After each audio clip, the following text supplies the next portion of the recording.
Welcome to Global Greats. Today, we explore Mao Zedong, a man whose vision and rule transformed China forever. From humble beginnings as a farmer's son, Mao rose to lead the Chinese Communist Party and found the People's Republic of China in 1949. His leadership ended decades of civil war and foreign domination, but also unleashed sweeping social and political upheaval.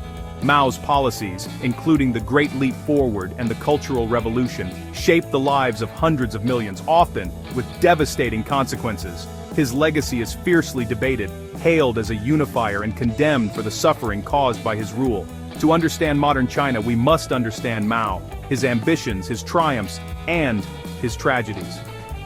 We'll trace his journey from revolutionary to ruler, examine his most consequential policies, and weigh the impact of his leadership. This is the story of Mao Zedong, a man who changed the fate of a nation and left a legacy that still shapes the world today. By exploring both the achievements and the disasters of his era, we gain insight into the forces that have shaped China's rise. As China asserts itself globally, Mao's legacy remains a question for the future. Let's begin. Mao Zedong was born in 1893 in Shaoshan, Hunan Province, to a prosperous farming family.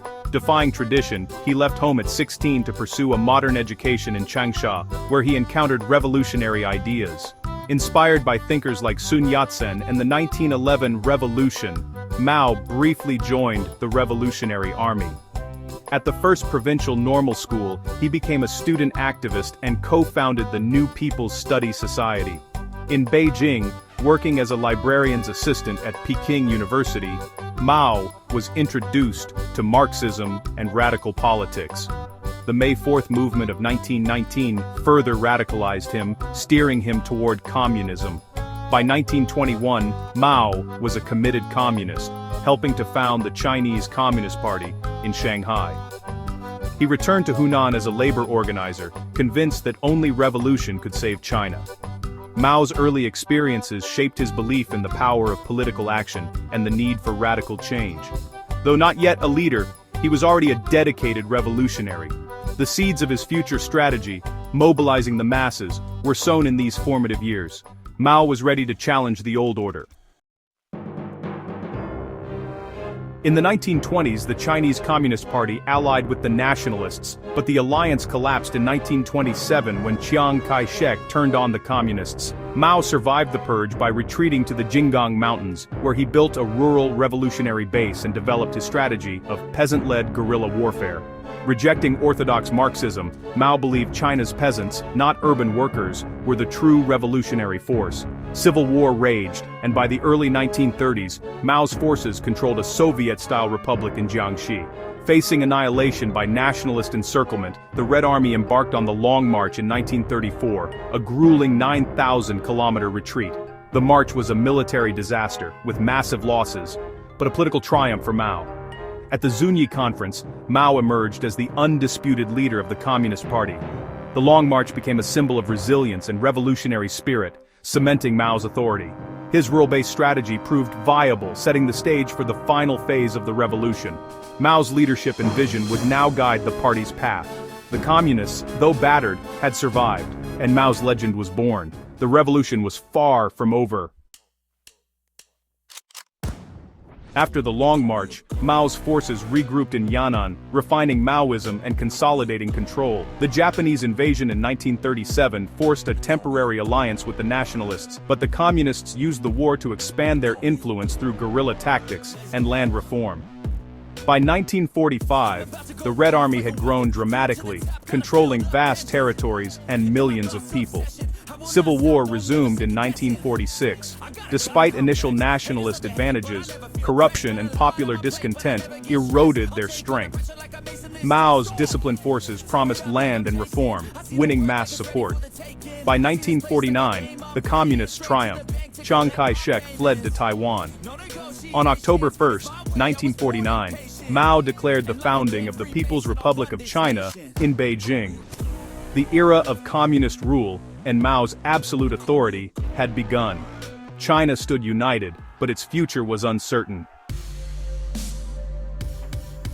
Mao's first five-year plan followed the Soviet model and achieved some industrial growth, but Mao soon pushed for radical transformation. In 1958, he launched the Great Leap Forward, aiming to rapidly industrialize and collectivize agriculture. Communes replaced private farming and peasants were ordered to produce steel in backyard furnaces, often at the expense of food production. Unrealistic targets and inflated reports led to disastrous policies. The state seized grain, leaving peasants to starve.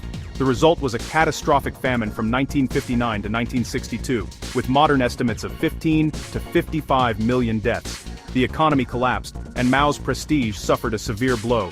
The Great Leap Forward stands as one of history's deadliest man-made disasters. Radical ideology had overridden reality, with tragic consequences. Mao was forced to step back, but the turmoil was far from over. The stage was set for even greater upheaval.